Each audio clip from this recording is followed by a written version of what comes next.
दिवसभर मजुरी करून संध्याकाळी घरी परतल्यानंतर जेवण करून विश्रांती घेत असताना मध्यरात्री अचानक घराला आग लागल्याची घटना वाडेगाव येथील पंचशील नगर मध्ये घडली। या आगीत मजूर कुटुंबाचं मोठ्या प्रमाणावर आर्थिक नुकसान झालं असून सुदैवाने कोणतीही जीवितहानी झालेली नाही। वाडेगाव पंचशील नगर येथील शेख जफार शेख इब्राहिम यांच्या राहत्या घरात वीज पुरवठा नसल्यानं रात्री मेणबत्ती लावण्यात आली होती। थकलेल्या शरीराने झोप घेत असतानाच मध्यरात्री सुमारे 1 वाजताच्या सुमारास घरात अचानक आग लागल्याचे लक्षात आले। आग पाहताच वृद्ध दाम्पत्याने घाबरून आरडाओरडा केला।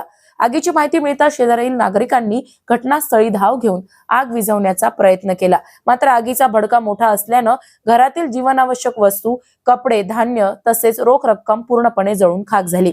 आगीमुळे घराच्या छताच्या लाकडी बाल्या जळून कोळशा झाल्या। या आगीत शेख जफार शेख इब्राहिम हे होरपडले। ही बाब लक्षात येताच नितेश आठे, जितेंद्र डोंगरे, मस्तान बेग, अहमद बेग, अक्षय डोंगरे आदी युवकांनी तात्काळ त्यांना वाडेगाव प्राथमिक आरोग्य केंद्रात दाखल केले।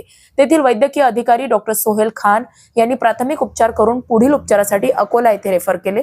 या घटनेमुळे संबंधित मजूर कुटुंबावर मोठे संकट ओढावले असून प्रशासनाने तातडीने मदत करावी अशी मागणी परिसरातील नागरिकांकडून करण्यात येत आहे। चंदन जंजाळ, अजिंक्य भारत न्यूज, बाळापूर।